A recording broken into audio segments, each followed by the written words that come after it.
Hey guys, it's Rob here with Fruit of Labor Landscaping Service, working out in the Serene Forest today. That's the name of our own Foodscape here in Central Florida, Seminole County. And we just did a video on harvesting African potato mint. And so now I kind of thought, I should make a video on how I prepare it and cook it, because when I first started growing this, I had a hard time finding any videos or even detailed instructions on other people cooking this with specific details. Everything I was finding was kind of more general. And so I kind of was just winging it in the very beginning. So I figured, why not? Let's make a video. So on the left here, you see actually the same African potato mint tubers that I had harvested in the last video. And one of the first things I like to do when I bring them in is wash them off, because just like other tubers, other potatoes or sweet potatoes, they come in with a lot of dirt. The nice thing about the African potato mint is that, unlike sweet potatoes, you don't have to let them kind of sit and cure. You can basically bring them straight on inside and even eat them right then and there, after cooking, of course. So the first thing I like to do is rinse them off.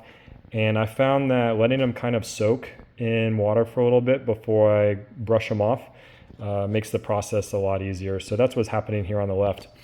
On the right in this bowl are some small ones left over from the last batch that I did. And so I figured this is a perfect amount for doing a video on cooking, just because, I'm not really making this as a whole meal right now, but it'll be a good chance for you guys to see kind of like the step-by-step process of how I've been doing it here. And if you have your own recipe that you just absolutely love, make sure that you drop it below. If you want to keep contributing to a community of knowledge, don't just hold it to yourself. Or shoot us the link to wherever you're hosting that recipe. All right, so basically these on the right have already been washed. Now they still have, I dropped that one. We'll pick that one up and rinse it off again. But you can tell that they still look slightly dirty. I found that even when I spend a bunch of time trying to knock off all that dirt, the boiling process pretty much gets rid of most of it anyway. And I'm not a super germ freak or anything, so it doesn't really bother me if there's a little bit left over. So these are pretty much ready, and the first step is to boil them. Now, boiling them, it was recommended to me to try and boil it twice the amount of time that I would a regular potato, and I had never even boiled potatoes to begin with, so I had to figure out what exactly is that amount of time.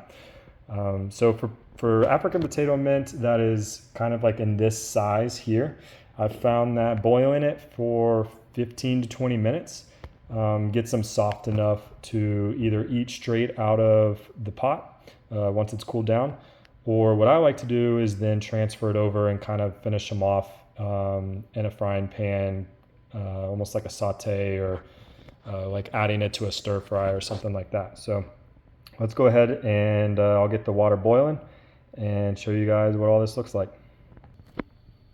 All right, so in the few times that I've done this so far, found that it doesn't really matter how much water you put in here, which sounds like kind of common sense when you're boiling something like potatoes, but just figured I'd put that out there.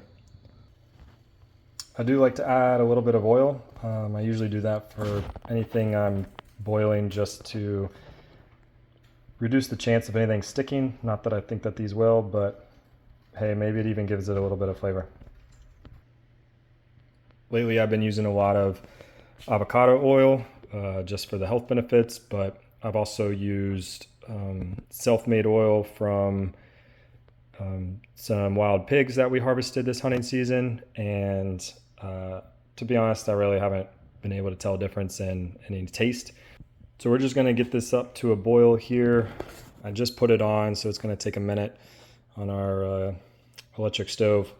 But one thing that I'll point out once it does get boiling is the water tends to turn almost like a slight green while you're boiling it.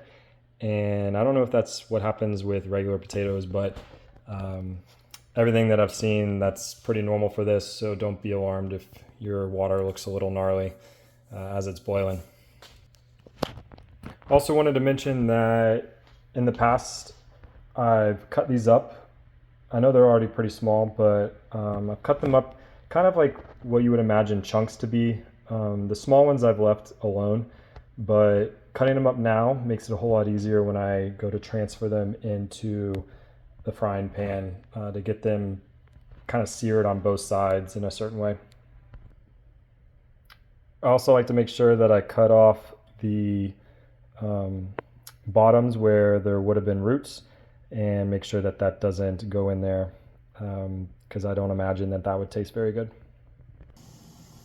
All right, so now I've got them pretty much cut up how I like them. Like I said, kind of almost into chunk size or bite size, and removing all the ends that would have had roots on them. And you can already tell that they've got some green color to them in some of them. I'm not sure if that has to do with almost like a ripeness or not, but I imagine that's what's giving the water that green color. Looks like we're already boiling, so I'll go ahead and turn that down a little bit, and then we'll add the African potato mint to the boiling water. Okay, so we're officially boiling, and I'll set my timer. We'll do this for 15 minutes just because these are pretty small, and then I'll show you guys how I take them out of there. I like to strain them. We'll go through that, and then adding them to the frying pan. So it's been basically 2 minutes, and you can see that we're already getting some watercolor change. On camera, it actually looks a lot milder than it does in person. So if you could imagine that color maybe a couple shades darker, and that's actually what it looks like. I do like to put a cover on it, and I'll reduce the heat down until basically it's just like a super light boil or even like a simmer, and finish the rest of the time with that. So still have a ways to go. All right, everybody, we're under the halfway mark, and just wanted to show you guys an update on the color of the water.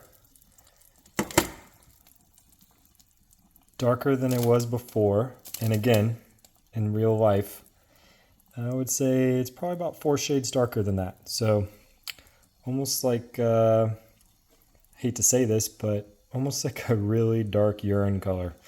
So don't be alarmed. It seems to be normal for this, and if I can find any evidence to back that, I'll put it in the notes. But I just, again, wanted to make sure that everybody was aware that the water could get kind of gnarly like this, but it has not had any negative effects on us being able to eat this. All right, time's up. And so I'll just move this off the burner and then go ahead and bring our frying pan onto it. And then we'll be straining this, all of our potatoes.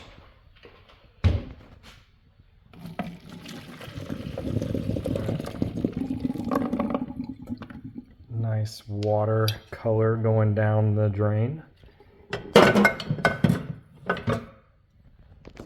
All right, so the last thing I like to do before the frying pan is just go ahead and give these a nice rinse. Just hit them one more time.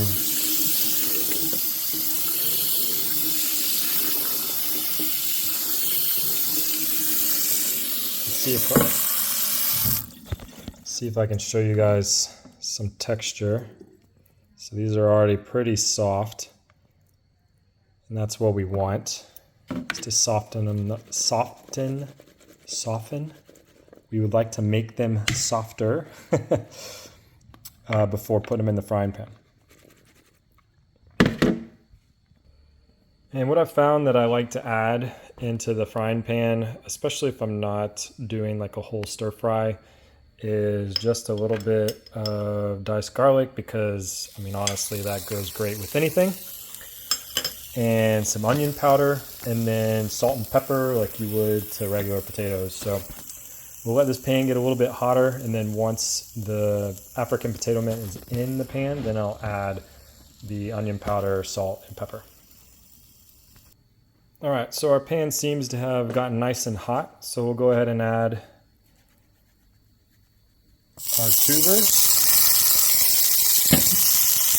All right.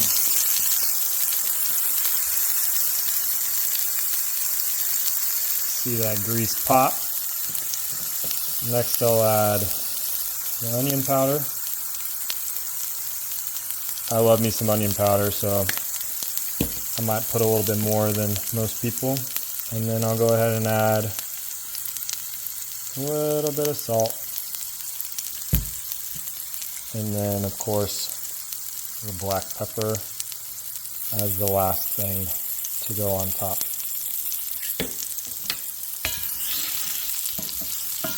And with this amount, it really is not going to take long to get just a nice sear to the outside. One thing I'd really like to try next with these is putting them in the air fryer. I've heard of some people doing it, but I haven't found a whole lot of detail on how long and what their recipe is. So again, if you have a good potato mint recipe, don't hold out. Sharing's caring, right? So we'll do that for probably about 3 to 4 minutes, or until I kind of feel and see that they have a nice sear to them. All right, we're pretty much going to wrap this up.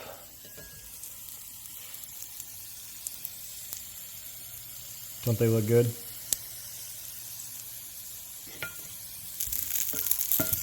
So I found that doing it this way, they don't necessarily get super crunchy, like almost something like deep fried, like French fries or tater tots, but they'll be soft, but have that added sear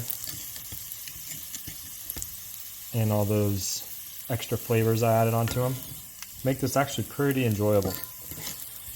And for something that grows so well here in Florida, I'm really thrilled to have them now.